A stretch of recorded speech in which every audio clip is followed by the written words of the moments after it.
have, sugar, spice, and everything nice, and you put in a little cauldron, and you just mix it, and you see what comes out of it. And I think X Hero is the Powerpuff Girls. Yes, you get Save the Doggo in an adult RPG.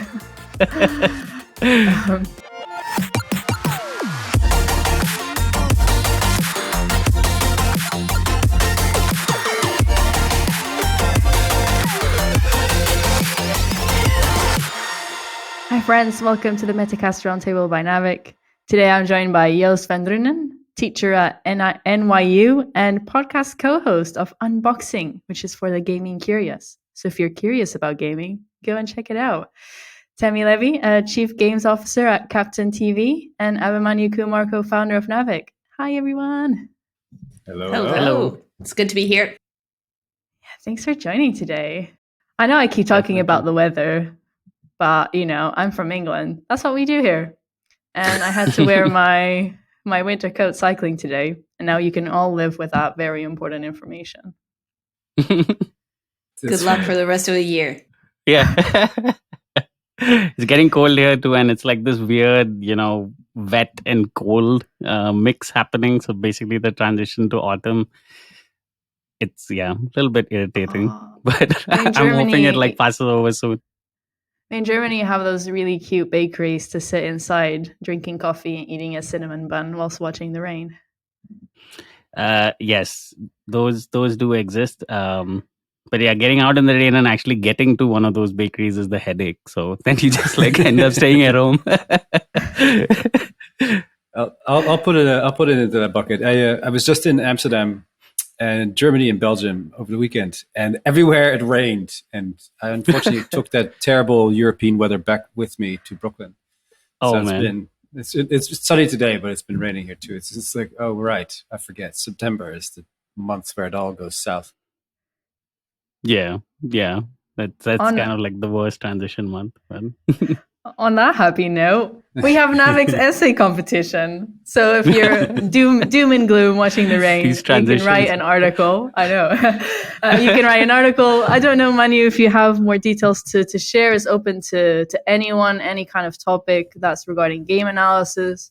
Is a good way to tap into potentially more opportunities in the future with Naavik.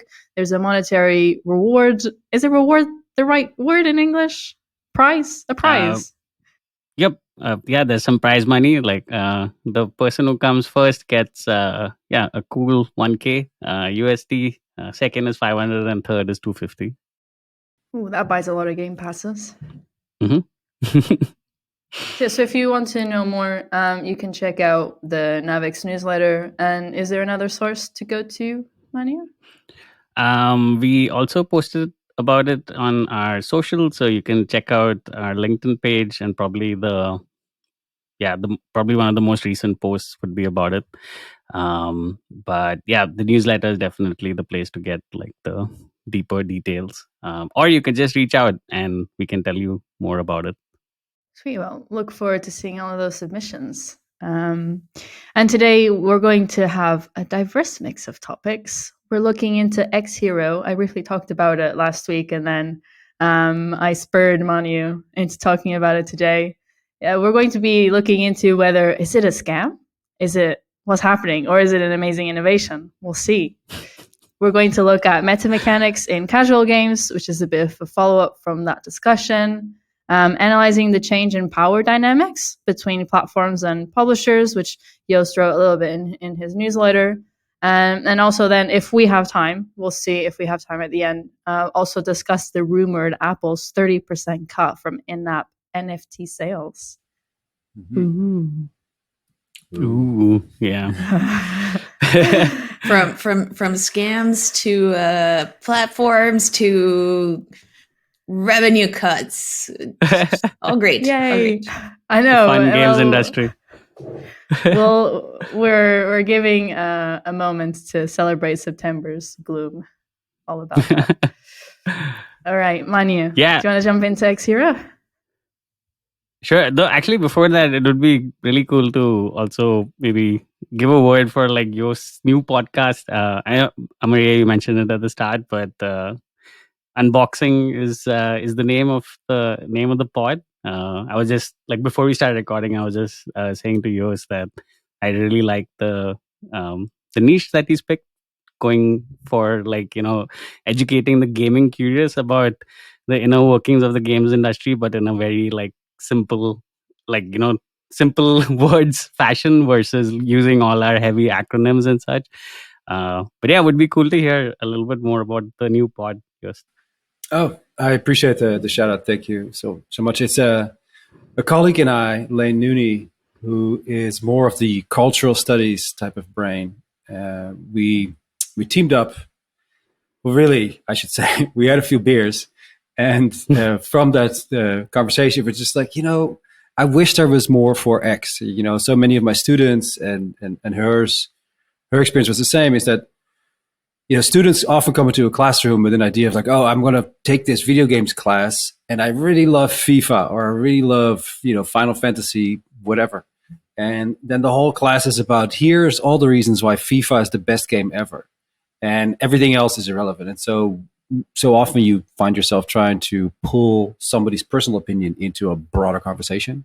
Like, does it really make sense to think about it that way, or is there a strategic question that we can look at when we look at FIFA or Final Fantasy or any of these other games?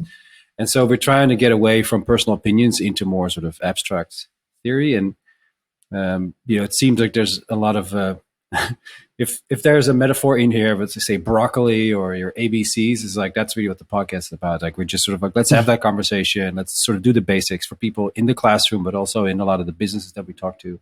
So just here's some of the basics. This is what Tencent is up to. This is why there's inflation and how it's impacting game sales, whatever.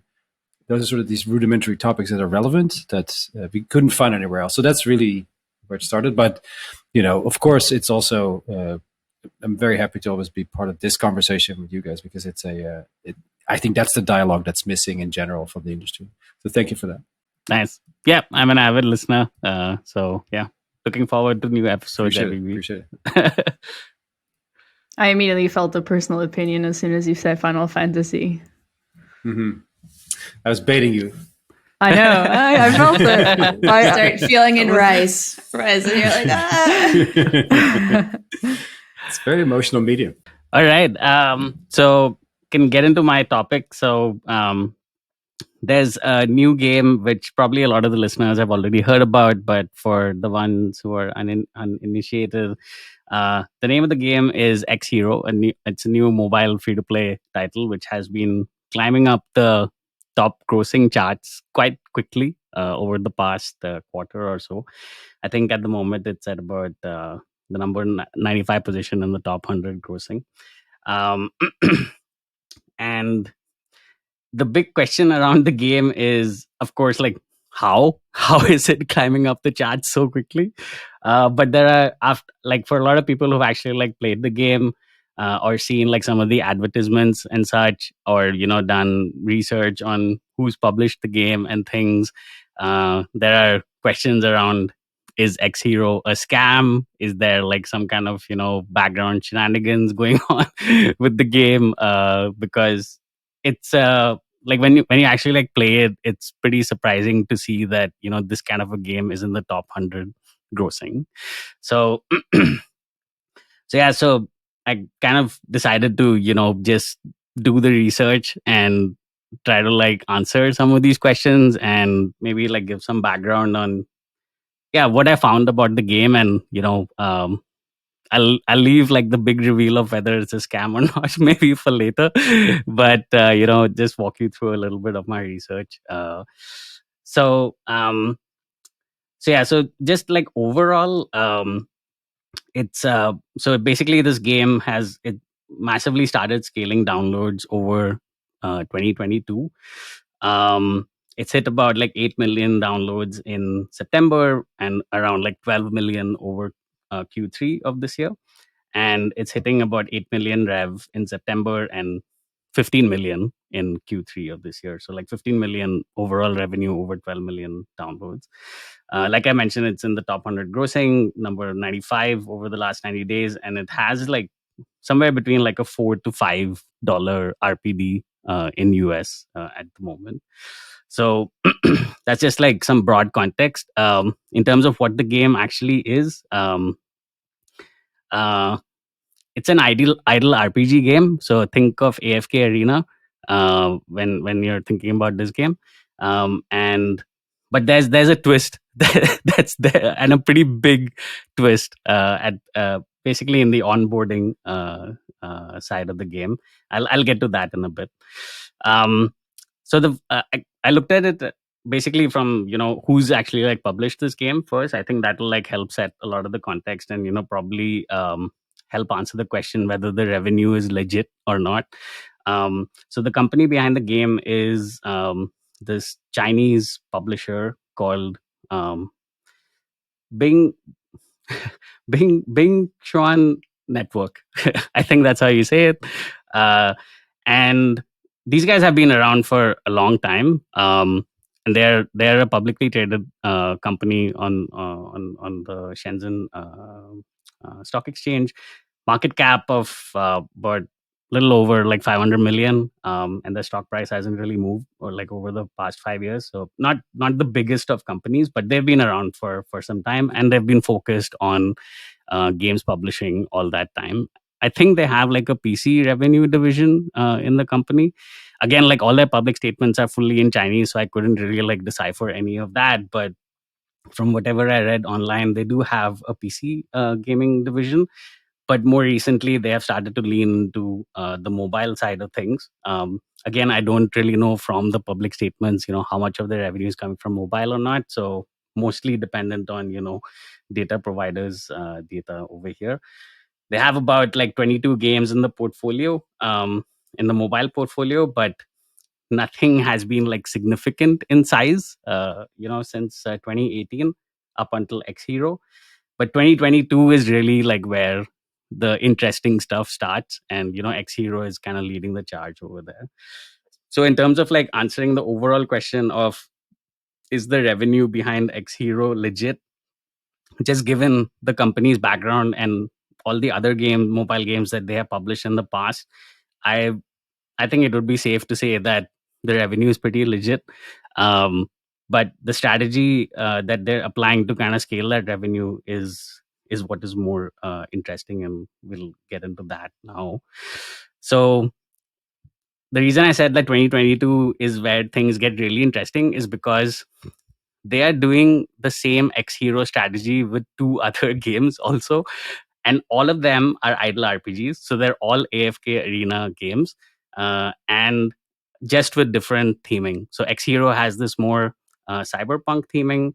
The second game, it's called Super World, after translating it into English, that has more of a fantasy style theming.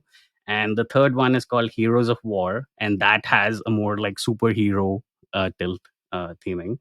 X Hero is the biggest of these, with about like I mentioned, 12-15 million in rev. The second one, Super World, is more at like 2 million right now, but significantly scaling, similar to X Hero. And then the last one, Heroes of War, is at 1 million, but again, like significantly scaling. So now the question is, okay, how are they like being able to scale these games? The twist that I mentioned over here, even though the core game is like AFK Arena, is they have this very random save the Doge, so save the dog game experience in the onboarding tutorial. It is absolutely like out of place, just completely out of place. It does not like match. I mean, for an AFK Arena style experience, having like a save the dog game where you have to like draw, shapes to block holes. So yeah, basically what you have to do is you have the screen where the dog, like there's the dog character sitting somewhere on it, and there's a beehive, and as soon as you click, then the bees come out of the hive and they go and like sting the dog. Your goal is to basically protect the dog from not getting stung. And how you do that is by drawing like different shapes and, protecting this dog. I was like, like just what the fuck, really like what the hell is happening in this game? And so yeah, so that's kind of the twist. And then and there's this massive bait and switch that happens in the game. So you download the game, you play this like random save the dog experience, and then after about like 4 or 5 levels of that, then the real game gets introduced, so then the full AFK arena experience with all the character unlocks and the typical AFK arena progression and monetization systems actually comes into play. So everyone is Manu, like, just to summarize, basically what they're doing is they want to look at, these are the top ad creatives that get the best conversion rates. Let's throw that in the tutorial so that we can't get banned for saying like, we're not really offering that experience, or we don't get like immediate uninstalls because it's not that experience. And then it's surprise, we just like move that surprise down the funnel. So instead of like the surprise being when you land on the app store or when you open the game, the surprise is like 5 levels in. Yeah, so that's, they're not getting banned because of fake advertising is, I think, one of 2 reasons why they're doing it like that. The other reason is more related to the UA side of things. I mean, this is an idle RPG game, and therefore it's a genre with very, very high CPIs, right? And in a post-IDFA world, you basically have no chance. So you have to like find creative, especially for a vast majority of game publishers who may not have the talent or the resources to create long standing brands that can bring down CPIs through just like brand marketing techniques. They would have to utilize the tools that they have in hand to basically get creative with how they want to reduce CPIs. So like you said, Tammy, they're basically going with a hyper casual ad strategy, which is showcasing this whole save the dog experience right up there. That's helping with like broadening the top of the funnel and therefore like reducing CPIs quite a bit. And then when you come into the game, then you're exposed to this like save the dog tutorial game, and then the bait and switch happens after that, and then the real game is introduced. Their creatives are, I looked in the TikTok ads library, and their creators are performing like really, really well. So in terms of clicks that they're able to generate, they are in the top 1% of all the game advertisements out there. And I think focusing on the clicks is probably the more important part, because that's probably the part which is helping to reduce the CPIs over here. I have some counter arguments. Okay. About my can I just complete research. this conclusion? Oh, okay. But then we can get to the counters. So, so the reason I feel that the clicks is the important part to focus on, and I have to give a shout out to our friends at 2.5 Gamers, I think it is, and Felix over there probably has the smartest hypothesis for this that I've heard. Basically, there are these end cards that advertisements have, right? And after the 30-second ad plays, then you get to see like an end card which says install the game. And what has been found is, and the data supports it, is the longer that you extend the time of those end cards like showing up on the screen, the more clicks it actually drives to kind of go ahead and make the install. Of course, like most of those clicks are driven purely because of user frustration to get rid of the screen and just go ahead and make the install. But then, because that click is happening, all stakeholders on the acquisition funnel side of things make more money. But then the pressure is on the game design team to actually take care of a retention impact because of that poor negative acquisition experience. And how they're doing that is by kind of implementing that fake gameplay into the tutorial of the games. And that's why like this whole like save the dog gameplay experience kind of exists in the tutorial of X Hero. it's a hypothesis, but honestly, it makes a lot of sense to me. Whether I agree with whether that's a good way to do it or not, I think that's a more like philosophical debate, because at the end of the day, it does drive results, and it does drive business results. Um, but yeah, that's kind of at least that's kind of my reasoning for why they have kind of taken this approach and why they're like seeing all the scale. And probably the last question to ask is, okay, is it all sustainable?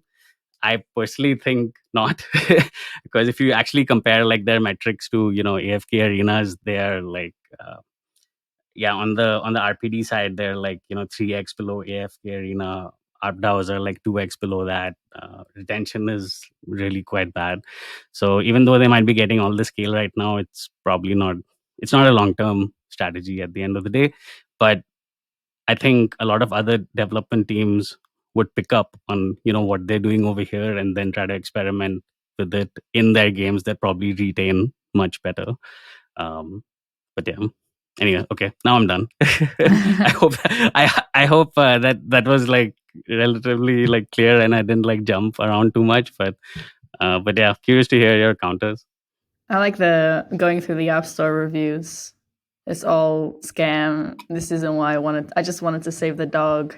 But I think it's when you find a player that the title says came for the doggo, stayed for galactic domination. And this really encapsulates the experience I had with the game. I love it. I'm just going to put it out there. I am not bothered at all by the clash of the two different games within the game. It really works for me. We've been speaking. I'm still going to do counter arguments. This isn't my counter.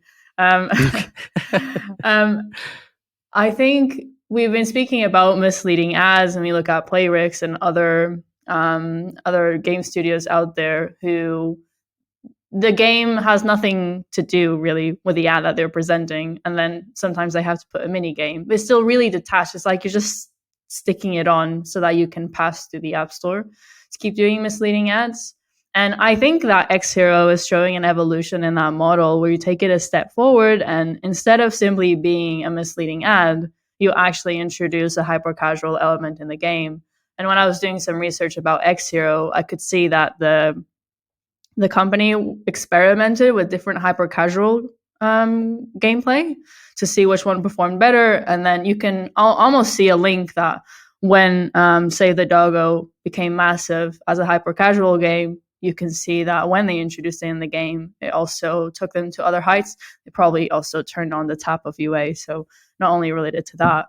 And I think additionally, what makes it feel less disruptive, in my opinion, is that doing the levels in Save the Doggo gives you, it's almost like a points milestone tracker that a lot of Eastern Asia RPGs utilize, where you have to do certain things and then that gives you points, and as you get points you can unlock rewards in that tracker. And so actually doing the Save the Doggo gives you stuff that you can then use in the idle battler by having summons. So just having that little interconnection, for me as a player, it didn't bother me at all. And I actually really enjoyed how it tickled two parts of my brain, where I got so connected to the doggo, and I didn't want these little bees to hurt the dog. And it's actually quite challenging, the puzzle. It is a puzzle. It's more than just drawing a line. You have to be very particular with how you're drawing the line. And then being able to switch between that to having an idle, cool experience full of animations, it just worked for me. And I think we're going to start seeing more and more games do this, because if you look at their app store, the first presentation is all about the Save the Doggo. And so exactly like you're saying, Manu, you open up to a user acquisition strategy that we can see through hyper-casual games, and that allows allows games to expand the market that they're targeting with their UA. Of course, then it's a bit bait and switch. However, I do think we're going to see games perfecting the formula over time, even more so in this post-IDFA. And, in a couple of years' time, Google's also going to make some changes. Maybe one quick response before you get to the to the big counters. But yeah, I honestly don't. So at least like the whole like save the dog progression experience, you're right. Like it does kind of give out some rewards that connects to the core gameplay, but but I think if you play deep enough, you can basically end up ignoring the whole save the dog progression line completely. That's why I said like, yeah, it's a pretty big like bait and switch. I'm also like, I agree with you, like, more games would try it, but I don't know like really how much there is to like perfect over here. Um it's I don't know, lack of a better word, it's a little bit gimmicky to basically open up or like broaden the UA funnel quite a bit. But yeah, like I said, I think like from a purist game designer lens, I think everyone would like throw so many stones at what's happening in this game. But like I said, it's not all teams have the talent or the time or even the will to like create like brand marketing strong game experiences, and therefore they kind of have to resort to bending the rules or the limitations in which they have to play in to basically make user acquisition work for them. And I think that's what this is. Yeah, essentially just a culmination of that thinking, at least in my eyes. But Yeah, oh, sorry, Joost. I know that you wanted to say something. No, go ahead. Go finish your thought. I don't think it's really bending the rules because, like, that's mobile games. The rules are there to be broken. We see hyper casual games introducing metas that we're going to discuss in Tammy's topic. We see the hybrid casual. We see, core gameplays being mixed with metas and trying to find the perfect combination mixed with the perfect theme. And I think this is just the next thing where, yes, it is quite disruptive and then it stops at one point. But what if you could take that further? What if you could have more of a hyper casual game that doesn't feel so disconnected to the main theme of the core game, where you have the monetization opportunities? I just feel like it's not perfect and there's a lot of issues with it. I don't deny it, and who knows if it's sustainable. But I feel like there's just something there to think about more in terms of mobile gaming. Yeah. Yeah, I think what's interesting to me in what they're doing here is that it kind of,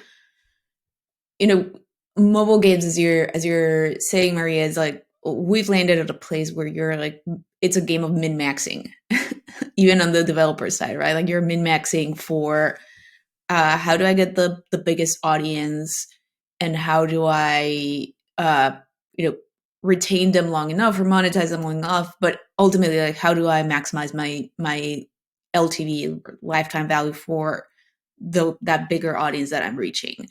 So all these combinations that we're seeing it's like kind of mix and match of all the different elements that can move the levers in that equation in your favor. Whether it's, can I lower my CPIs? And I think like, hyper casual and, for the longest time, art styles were kind of a big thing for trying to lower your CPIs. There's kind of like this very big bottleneck now in like finding users and reaching an audience with, all the IDFA changes and whatnot.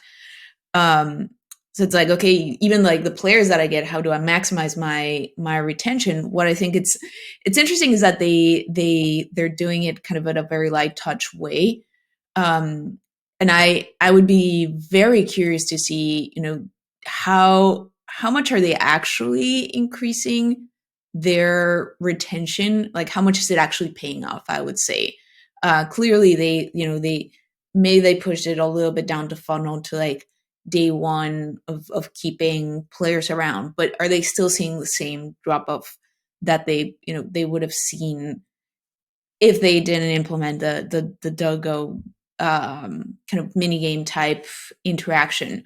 Or is it actually like giving some incremental upside that is actually moving the needle in that LTV equation? For me, like that's the most interesting question too, because I'm of the mind that moving retention is the hardest thing to move. especially, you know, because it's so core to the game, to what the game is in itself. So it feels gimmicky to me, but makes me also curious to see, like, did they actually move the needle here by just like throwing a gimmick at the very top of the funnel?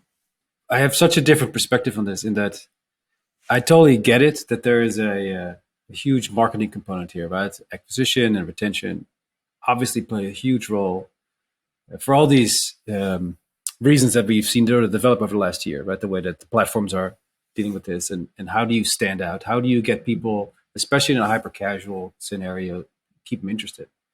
But then I watch my 9-year-old, and he's playing Roblox while watching YouTube, and he has like multiple genres going on at the same time, and he's totally comfortable with it. And you know, and I'm approaching the level where I feel as a parent I need to step in somehow, but also mostly because I feel like it's sort of spreading his brain a little too thin. But like, how do you make sense of this chaos? But he does, in fact, to the degree that it's relaxing. And so this mashup of genres seems exactly the kind of creativity that would manifest in a digital environment, right? Like where you would have something is goofy, but as Maria describes, it's still kind of finicky, kind of save the dog from the bees and then roll it into this card battler type game. Or more simply put, apparently in China, they also do a lot of drugs, because it's quite ingenious to come up with something like this, right? It's the idea that you would match up these different categories and genres in such a fluid way. I can see that there is a mechanic to it that would benefit you from a business perspective, but it's also sort of, this is exactly why I remember a few years ago there was that one ad about how you could help your headache by applying it directly to the forehead, some kind of thing, and they would just repeat that like incessantly for 30 seconds. People are like, Jesus, and it's interesting because you remember it still. The ad gives you a headache, but it worked because it takes all these genre conventions and just messes with them, and that's what makes it stand out.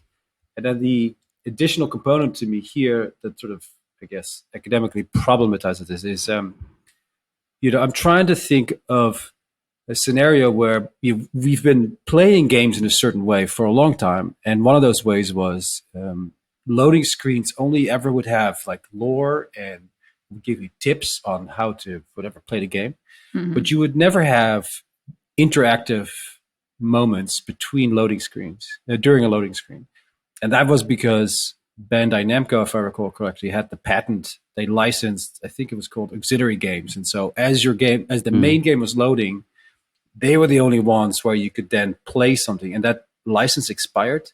And I haven't seen many examples where game companies do that now, but you can totally imagine a world where, as we start to cram games with more stuff and more content and more variety and interesting things to keep people engaged and retain them, you're going to see more games per second, more interactivity per square inch on your screen. Right, they're going to start jamming it in there. We're just not used to that kind of aesthetic up until the last few years. So maybe that's it. Like maybe the pressure of marketing is looking for a higher density of gameplay. Yeah, and like specifically for this idle RPG genre, right? Like it is a genre that depends on targeted advertising. So but when you cannot target the people anymore with no IDFA, then you have to kind of like pull new tricks out of your hat, and this is definitely one of them. We spent quite a bit of time talking about it, so it's working, right? Yeah, it exactly. Is working. Yeah, it is working. I just want to shout out my love. This is why I love doing mobile game dev, because I find that sometimes in console and PC, it's a bit like the Transformers. You have these building blocks and you put them all together, but you already know the building blocks and what it's going to look like at the end. And with mobile, it's more, I don't know, the Powerpuff Girls have, sugar, spice, and everything nice, and you put in a little cauldron and you just mix it and you see what comes out of it. And I think X Hero is the Powerpuff Girls. Yes, you get Save the Doggo in an idle RPG. I know we've gone. I had my counters. I don't know if we have time to go through them. But it seems like X Hero has actually existed as a game for quite a long time. Since 2020 or something, I think. Yeah, with the Glacier. Well, I couldn't find much about Glacier Inc. Mhm. And That's just the publishing unit of this Bing Xuan company. oh, okay. That clarifies it. And then the revenue per download seems unusually high in certain countries, with strange behavior skyrocketing. Yeah, that part. I mean, if you actually compare to like other market leading idle RPGs, it's not really that high. Like I said, like versus AFK Arena, it's like half of AFK Arena or like 1/3 of it.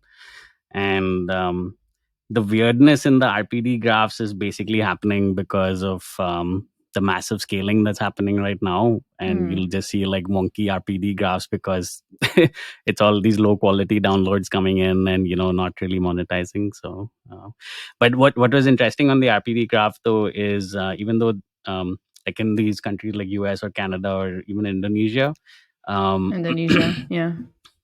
yeah, back in like 2020 or 2021, they have been able to like get some revenue scale with whatever like monetization and progression systems that they have in the game. And that was probably also the time of the game that did not have the whole like save the doggo thing happening.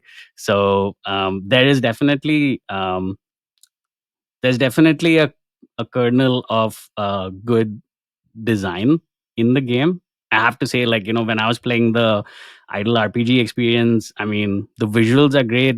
I think the progression systems are really good. Of course, they've taken huge inspiration from AFK Arena, but even executing on quote unquote ripoff is hard work. So so all of that was like really, really great. But yeah, just this whole like save the doggo thing has been creating like so much of murmurs across the industry, so it had to be like addressed.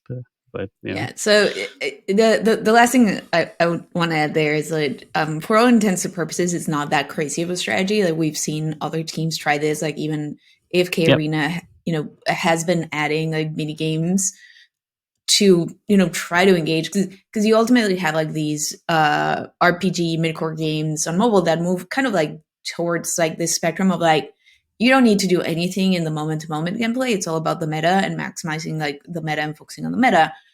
And you don't need to think about the moment to moment gameplay to even like the place where it's like it can autoplay itself, right? So kind of adding back in some like engagement, kind of like ways of engaging with the game, I think it is something that we're seeing more and more now, and that AFK, try to just throw random mini games as well. And like even just talking about like a completely different genre with like Township, like that's been their limited time event strategy for like the longest time, like their live up strategies. Like they have these mini games and they're like super simple, like hyper casual mini games, and they they play around with it a ton. I think what's interesting is that they found like this very like memeable mini game, and they threw it at the very top of the experience, like very like when you go into the game. And I think like that's, for me, like that's what like the combo of like why we're talking about it is they found a memeable moment and they threw it at the very beginning of the game, which for me, like that's the biggest like potentially like innovation that this team kind of threw into the game to see if they could scale, if they could retain. I don't know. It's interesting for sure. Yeah, and even earlier, in terms of the creative ad, meme culture is strong, and especially if you're doing ads, for example, on TikTok or in other. I can see it working perfectly for those platforms. Yeah, I believe YouTube is one of their top channels at the moment. So yeah, definitely optimized for like video consumption. But yeah, probably just to maybe close out the discussion. But yeah, I think you're absolutely right that Tammy, that it's they putting it in the tutorial is really the big change versus how PlayerX has kind of used this in the past, or Township, or even like games like I think it was called Mighty Party and things.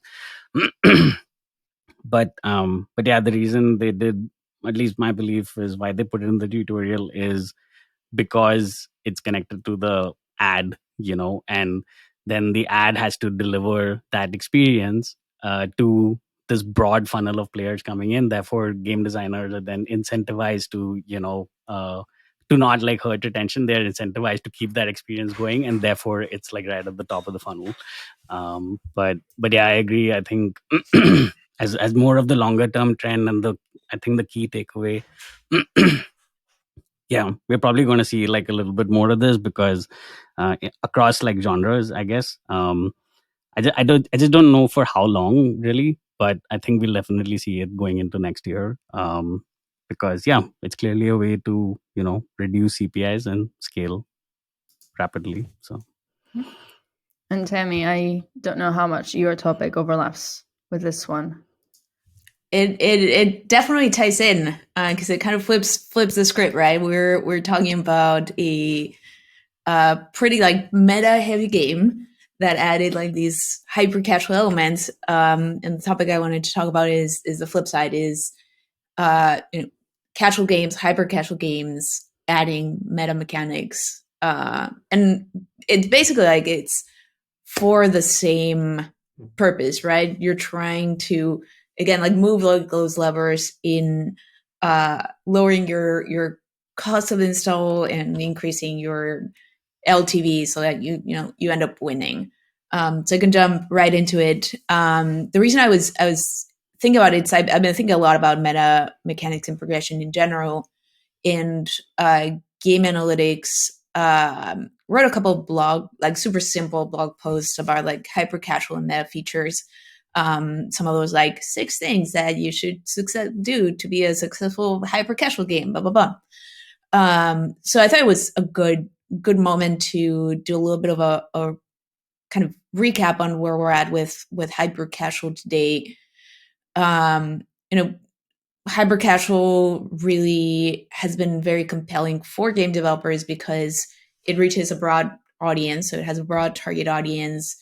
It is, generally speaking, like compared to a lot of these deeper games, very quote unquote easy and it's a quick to market type of game in terms of production.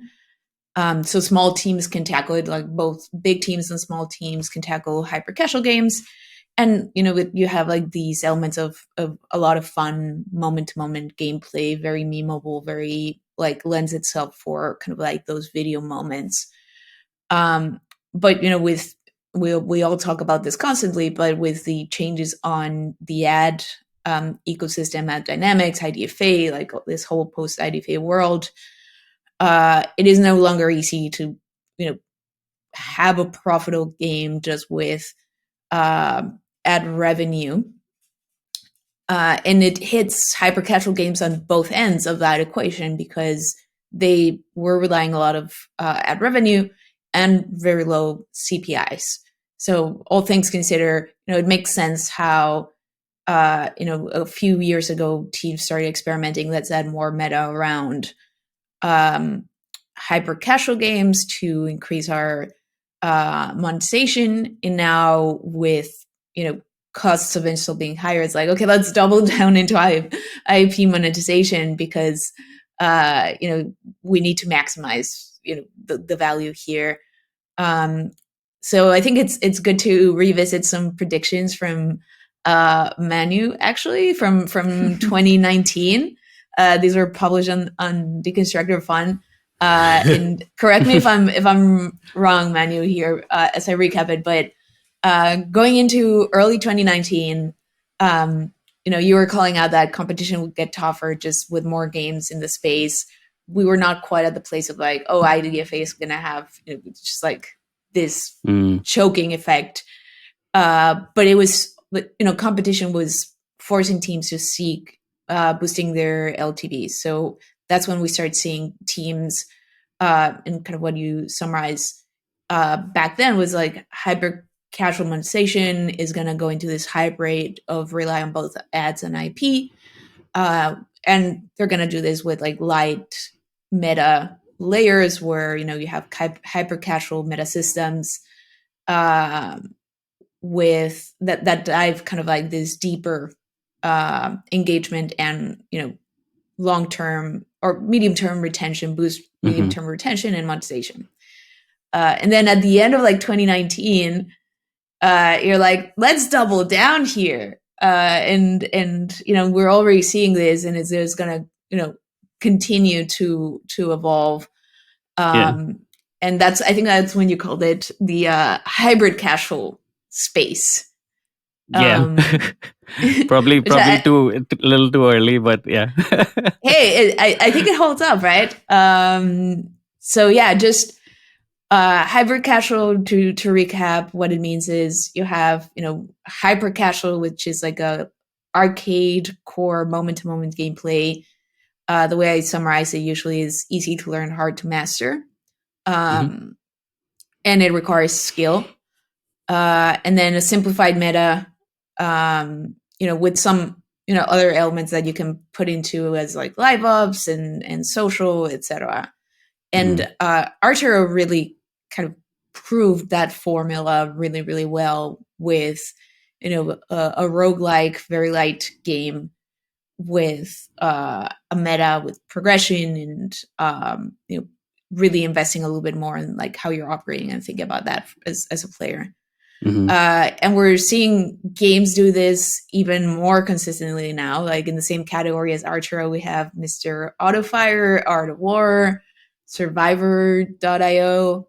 I think what's interesting is like even there was Single City, a game that just came out in the last couple of weeks. It's not hyper casual, but it's already like it's doing some of these combinations too of like it's a 4X meets The Sims, which you're going to like super. It's like it's not even light meta. Like 4X is like deep. The deep end, right? yeah. They're going on the deep end. So I guess to start the conversation, I wanted to ask first, Manu, are you surprised that your hybrid casual prediction from 2-3 years ago has held up this well? Or you're like, oh no, I knew this was gonna happen? No, I think like the two so I got like over those past 2-3 years, I also got a lot of flack for that prediction, and I think it's like a pet peeve of Mika on the team and David also, who just keep poking me about, oh, you said hybrid casual is coming, where is it? And I think like just looking back and reflecting on it, probably two things I could have maybe like or I missed. One is of course, like the whole IDFA thing was very nebulous at that point, and I think after IDFA happened, it probably accelerated the prediction quite a bit, and that was not a factor kind of included for in this whole thing. But the other thing I also missed was where was the ceiling on the hyper casual market. So for me, I was like just taking this like super data driven approach and looking at okay, how the hyper casual downloads are kind of moving. But the one thing I forgot to, and even though like the acceleration or the growth rate was slowing down, what I missed, and I don't know how I would even like do something like that, is like where is the ceiling for the download. So there was like a lot more ceiling left, and hyper casual continued to like flourish during that time, and therefore the need to get into this hybrid casual thing was also slightly less. When we made the prediction, then the market reaction was, okay, this is coming tomorrow, that's it. It's forget hyper casual, hybrid casual is in, it's coming tomorrow. But I think yeah, overall I would say like the prediction has it has aged well.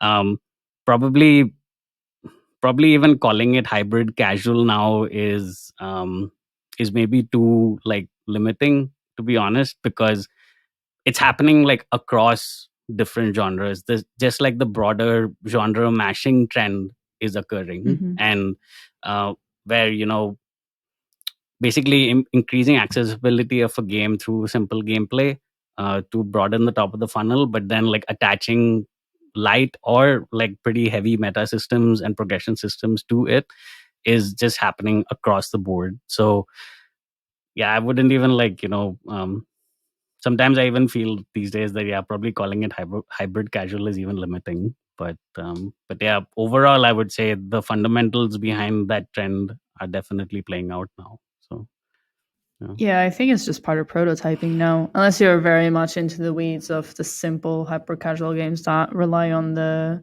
pure ad system, that they'll have short lives. It's just part of prototyping. What's the meta? What's the core gameplay? The meta provides the monetization opportunities. How deep can you make it whilst having a compelling, sticky core mechanic that keeps you wanting to come back for more? Mm-hmm. So yeah. I don't know how you do it. It's in previous episodes of this podcast I've mentioned already, but so I'm not a creative, right? So for me to think through these problems, I'm sitting here just taking notes. It's fascinating because it seems so difficult to capture people's attention and keep it in this just ocean, just teeming with things to do. Like how do you crystallize a model that isn't just cool, right? So that you, at the end of the day, close your office and walk home sort of satisfied with the work you did, but also pay rent. Like it's just like the stakes are incredible. And it's so I mean, I guess to round that out, for me the smartest thing to say is that there was always this myth about digital that it was going to democratize creativity and everybody can make a game and become a millionaire. It's like that is absolutely not the case. This stuff is really hard. If you have $1 zillion, then you could market everybody out of business. Of course, you can just own all of it. You can buy assets. You can can buy billboards. If you are doing these games that you're describing, that is such alchemy. Like, how do you actually make gold out of lead here? Like I have a lot of respect for it, and also because it's incredibly complex and difficult. So it's a fascinating topic for sure. One of the reasons why I believe this happens a lot in mobile is because the mobile game dev process allows for a lot more than other platforms. You can very quickly prototype something and go through all of these stages of quickly validating and playtesting and doing marketing tests, all of these things that you can, I don't know what the word is, but you need a very thin vertical slice. That's low, it's not perfect in terms of the theme of the art. So all of that lean development, the quick prototyping, that's at the heart of mobile. I think it allows us, the Powerpuff Girls analogy where you're constantly mixing. It's a recipe. You mix different ingredients in different quantities and you try a lot of prototypes to find a good lead that could be successful to then invest further into. And you have to do it nowadays. Yeah, you definitely have to do it. You definitely have to think about like how do you innovate with the quick cycles, keeping players' attention, but making sure that they stick for the long run. The counter that I would give on the Powerpuff analogy is that a lot of teams lose heart and soul and creativity when trying to do that mix and match of recipes. And I think that you even see it with kind of like these very hyper casual mechanics, meta game, meta layers on top of it. Some teams do really well with it. Some teams, like some games, just completely flop. And I think what ends up happening is that when you lose sight of what we're creating as game developers, which is a fun experience, you end up with instead of trying to find the magic. So back to the Powerpuff Girls. The goal is to find the magic, right? Like this magic that just like feels great. When you lose sight of that, you can end up with these Franken games that tick all the boxes on what you should have on a game. It's like something that is easy to learn, check. An easy tutorial, check. Something that looks cool, check. Progression system, check. And then it just doesn't, like, none of those things come together, and you end up with, scratching your head of like after months of development of like, why did this not work out? So that's the only counter that not only, but my biggest counter and pet peeve with how a lot of teams approach game dev on mobile these days is they go through that checklist and lose sight of that, what we're ultimately trying to really deliver and build as game developers. If it works, though, does it have to be magical? And I can appreciate this, the principles behind some mobile game dev studios out there, where it's about find the formula. You're designing a fun in air quotes to make it work in terms of the growth and the revenue potential. I don't know where I'm going with this. I think I think it also for me it's just like the way I would put that is it depends on your goals. Yeah, right. Exactly. If you're a big company that has a UA machine that is like trying to min-max kind of like this small margin over every install, sure thing. Like you need the formula. Like you can follow your formula. And you're like going to iterate on your formula and maximize kind of like that portion. Because you have the resources to do that. But if you're, just trying to have a game, I would argue that like, if you're trying to build a game that has like very strong long-term retention, early retention, it needs to start with like a good core. And what a good core is, can look many different ways, and you could use inspiration from existing games and mishmashing. It's not about like the mishmash, but it's like make sure that it's like a cohesive experience. Yeah, I'd agree with that. Like not all magic is equal, but everyone kind of has their own magic, So like basically if it works, then you've found the magic. So because what works for you is like a function of your goals. So you found your magic, I guess, over there. But yeah. Talking about magic, we are already going to overrun, and we have a very interesting topic we also need to dive into, which is Super Yoast, with the very fun topic name of I like big platforms and I cannot lie. That was a placeholder. Was it? Yes. Oh no, I said it live. It's true though. I find that conversation the most interesting. It seems inappropriately. I just like sang it in my head. So I think that there's a Bible version of the original song that is I like big book and I cannot lie.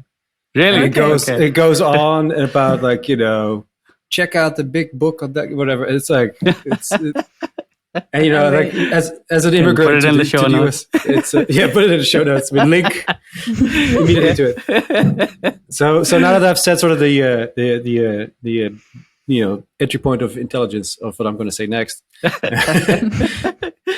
guess so the 2-minute intro to all of this is the following. So the tip of the iceberg that is really the Microsoft Activision acquisition is exactly that, right? There's so much more that is going on in terms of who owns what in the games industry, and should we be integrating and acquiring and acqui-hiring and doing all this stuff. This week alone, there was Netflix buying a studio in Finland, I believe. Former digital chocolate people, like very smart, very accomplished. That is their third or fourth project, and they're trying to build this out. And so here's a big tech company trying to wade into the games industry. Increasingly, it feels more legitimate, to be honest, right? The way Netflix is going about it. I haven't really produced anything outstanding yet, but they're working on it. And so the sort of larger currents that are washing over the games industry are, not just internal. It's not just platforms buying publishers. There's also all these other non-endemics kind of pushing their way in. And it is a very different world than we saw like 10 years ago. So the background for me personally is that I studied media ownership trends for, way too long at some business school, which is a lot of fun. I was sort of the data project manager. We tracked 100 different media industries for a period of 20 years. Who owns what? We would do all this like big things like Disney owns all of these things and News Corp owns all of those things, these sort of big infographics. That was a lot of fun. And so my interest with games is, of course, to kind of continue that tradition, because games are now meaningful. And it's interesting to see how the FTC and a lot of regulators around the world are responding to this proposition of buying Activision. Journalists, games journalists, trade journalists, they are also very outspoken about it because it seems to be across the board that people feel that it's bad. And, I don't think that it necessarily is, but there is, of course, some worrying stuff on the horizon. First and foremost, the fact that to a growing degree, publishers, but also some of the platforms are trying to increase their prices. Right? So if you think about consolidation in the industry, that's bad for creativity and it's bad for consumers. And it's bad for consumers because they're going to raise prices on stuff that used to be cheaper. Sony is one of them. For all of its screaming and hollering at Microsoft about giving, inadequate levels of concessions being made around Call of Duty.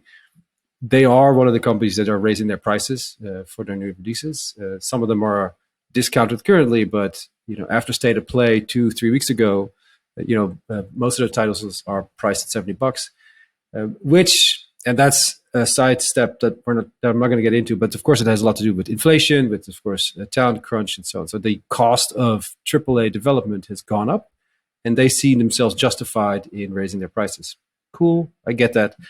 But that doesn't really warrant all this excitement and all this sort of negative attention on consolidation. Right? It seems that there would be some degree of clumping of companies purely because the industry is growing so much. And so the work that I did on this is sort of a continuation of the work that I've been doing really for 20 years. But if you look at the ownership trends in the last decade, to make things easy, there's this sort of transition of power between the platforms and the publishers. And by platforms, I really mean the Apples and Googles, but also the Nintendos of the world, how they make money.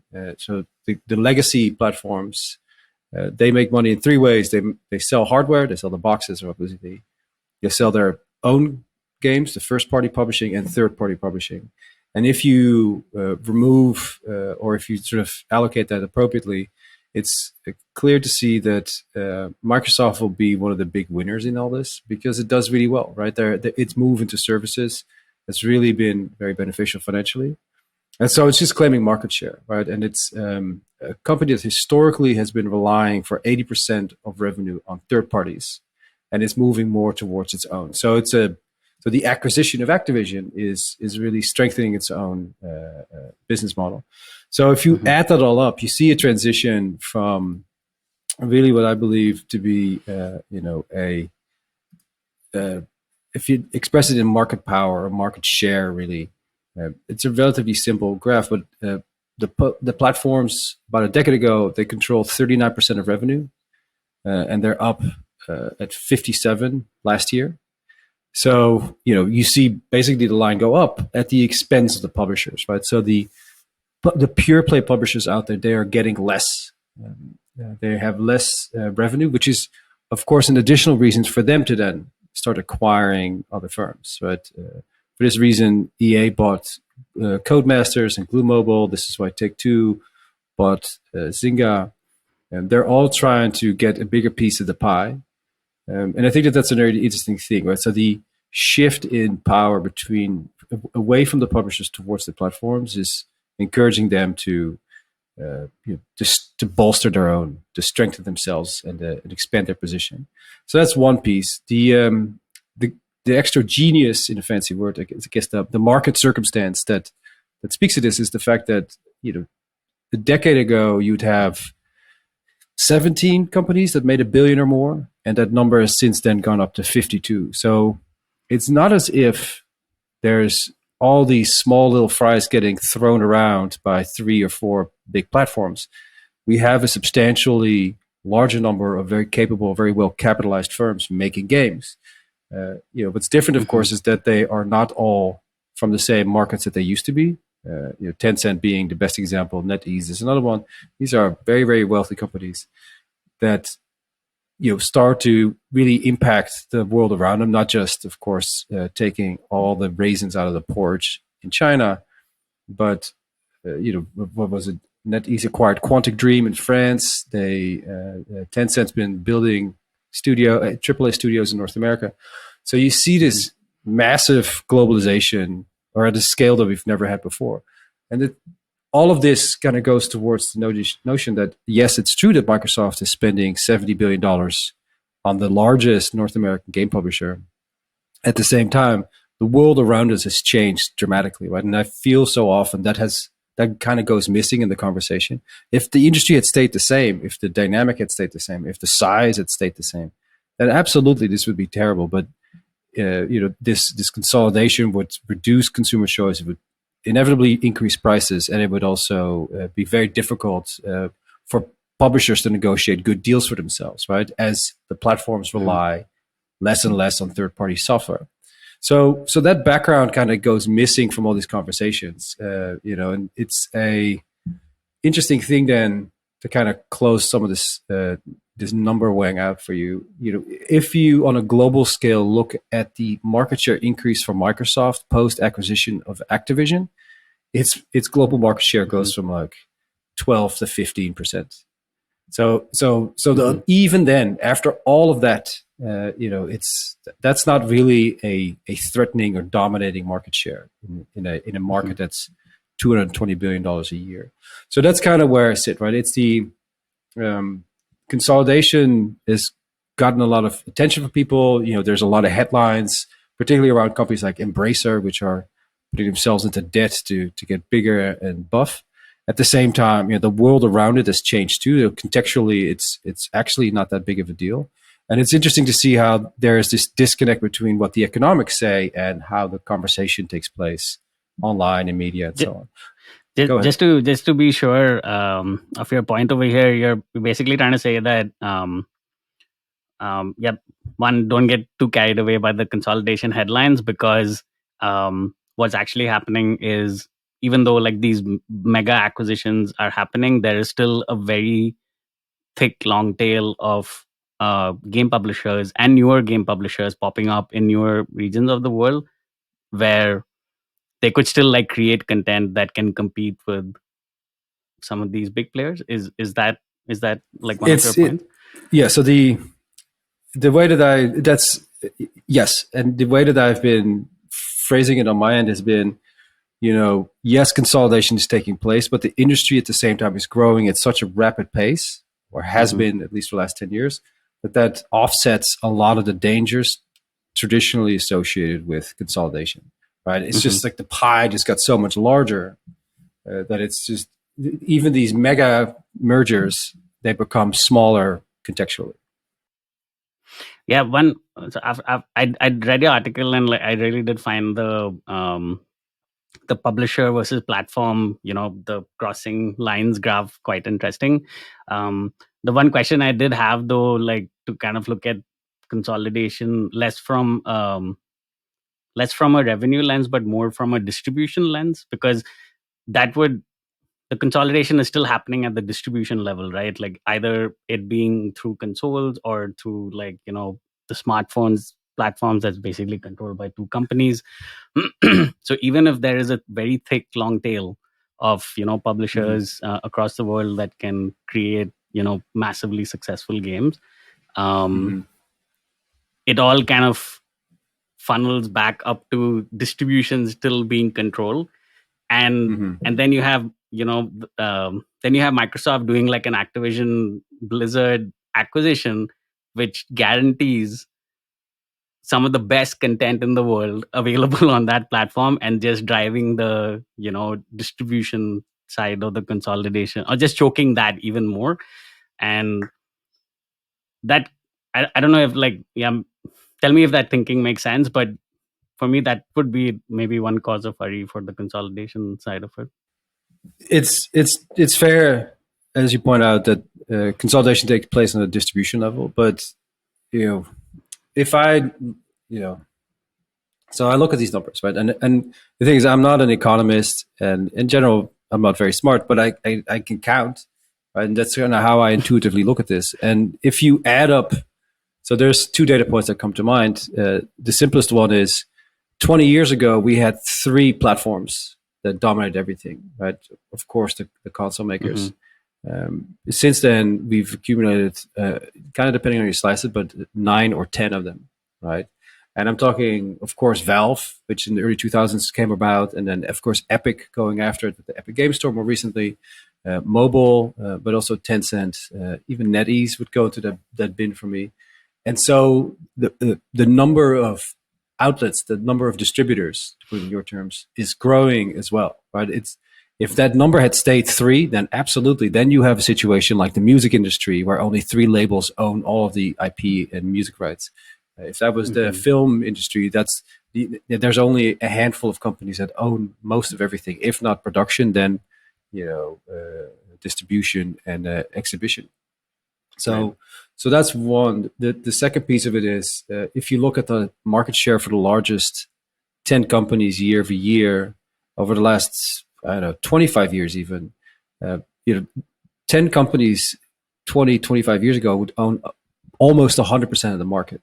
Right, and that squiggly line has gradually dwindled down to about 50 to 60%. So, depending on the timeline that you take, if the top 10 companies over time own less of the industry, they have individually, of course, all become much larger, but so has everything else. And so while it's true that on a distribution level there is a lot going on, at the same time, I believe that the macro or the circumstantial increases in the industry and the change of the market structure, that's kind of offsetting a lot of this consolidation anxiety.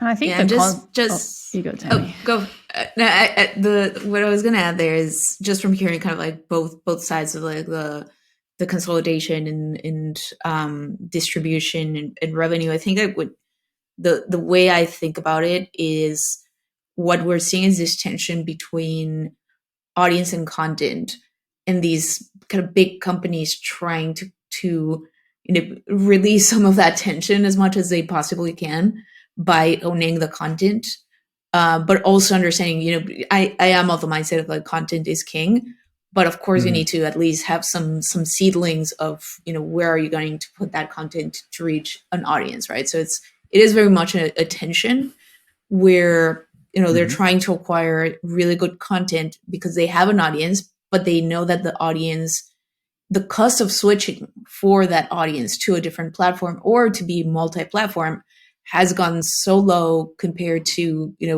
maybe 30 years ago, where, you need to keep up with that demand of having really, really good content. So even though there's consolidation at the distribution and on audience side, it in part is also because part of why they're acquiring like these first party developers and publishers is because they need to keep up, because a player can turn around and play on multiple platforms.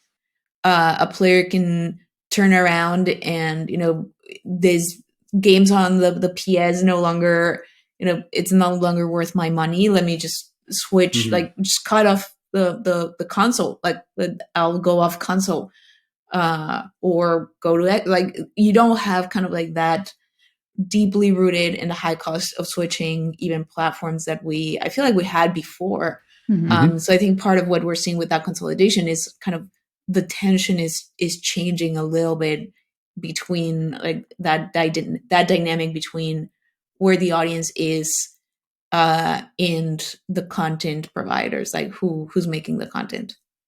Yeah, you're absolutely right. It's cross-platform play has basically made it much harder for conventional legacy platform holders to keep everybody in their little like meadow, and the sheep never leave. Right? It's that's where you stay.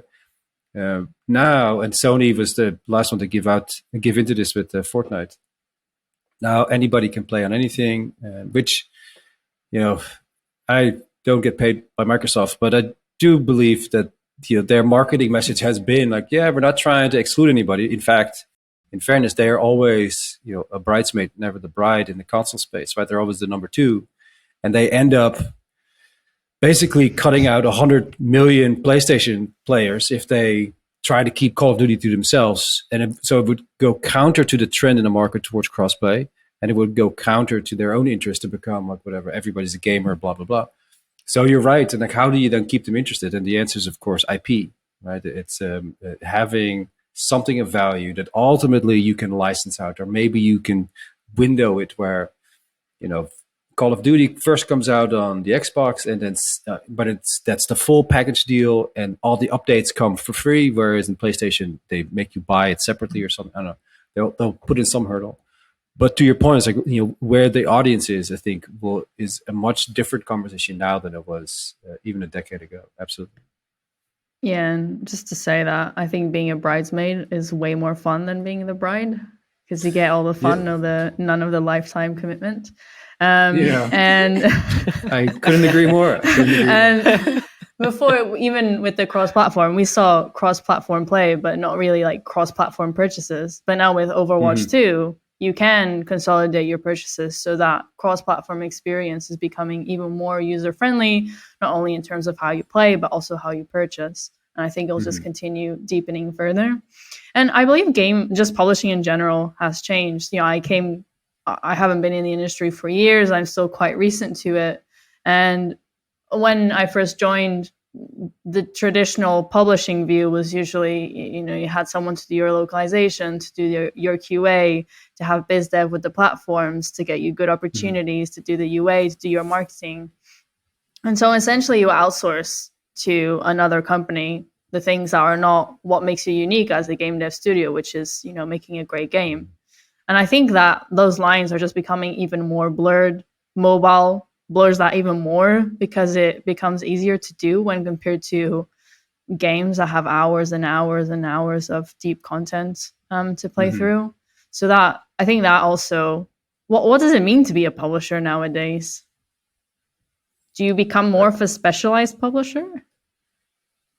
That's a really good question. So the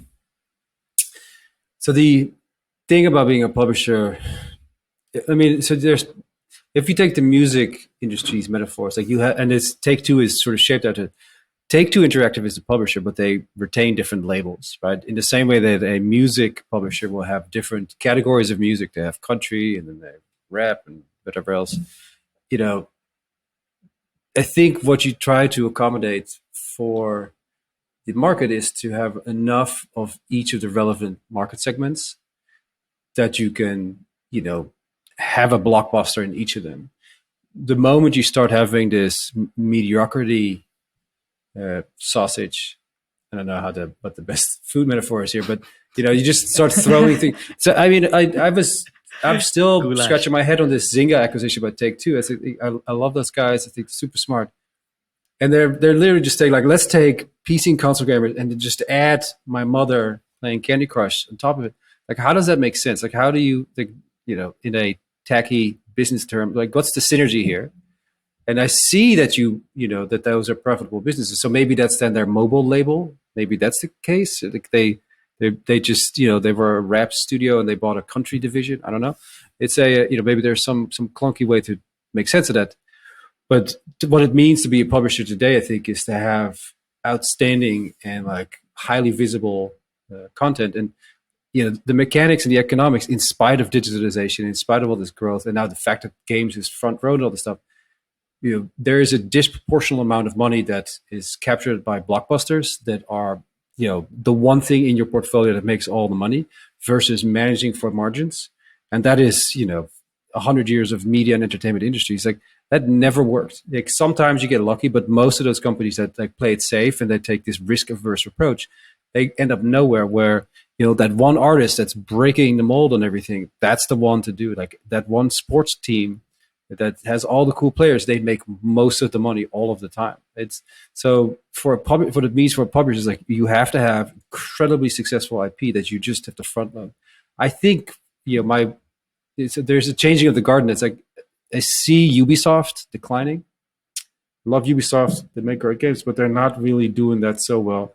And then you see CD Projekt Red, in spite of everything, they're killing it, man. And then you see that TV show on Netflix coming out with the Edge Runners. It's like that's the kind of thinking that goes much further, where you double down on that one project that really characterizes your whole shop and that everybody knows you for. And it makes it so much easier to find you across all those platforms, to capture the attention that Tammy is mentioning. So that's what I think it means to be a publisher nowadays. But that's, it takes a lot of stones to put all your eggs in one basket, and to really ignore sort of the risk-averse financial policy that most of these, mid-level managers will, evangelize all the time. A couple episodes ago, we dived into the recently announced Ubisoft strategy, where they are partnering with Netflix and doubling down into their IP of Assassin's Creed. So it'll be curious to see how that plays out in the next few years. We will have to wrap up the episode because we are way over. We got into some really interesting discussions, so it's good to continue on for longer than usual. Yeah, I'm glad everyone had the extra time, but yeah, super interesting discussion. Yeah, and we won't talk about Apple's rumor 30% cut of NFT sales, but we'll see. Maybe next week we can. Maybe next week there'll be more info on the rumor. Yeah, less rumor, more factual. Yeah. Well, just reaching out about the Naavik essay again. If you are interested in participating, you can read Naavik's socials to find out more. And Tammy, you've been petting your dog. Can you just show your dog's face? This is YouTube marketing clickbait right here. This is the ex-hero. Save the doggo. This is the thumbnail. There it is. Oh, it's so cute. Save the doggo. Save the doggo. The doggo has been Is that a with pincher? us for... no, I used to have a pincher. But this is Mr. Harley. He's been with us for 6 weeks. Ooh. He is 10 years old, and he's a Dachshund Chihuahua mix. Ooh. So Harley, was Super it? cute. Mr. Harley? Mr. Harley. Mr. Harley. Harley. So if you want to meet Mr. Harley, check out our YouTube video. And join us on Perfect. Discord if you want to keep the Save the conversation. dog. Save the doggo. Thanks for joining, everyone, and we'll see you again next week.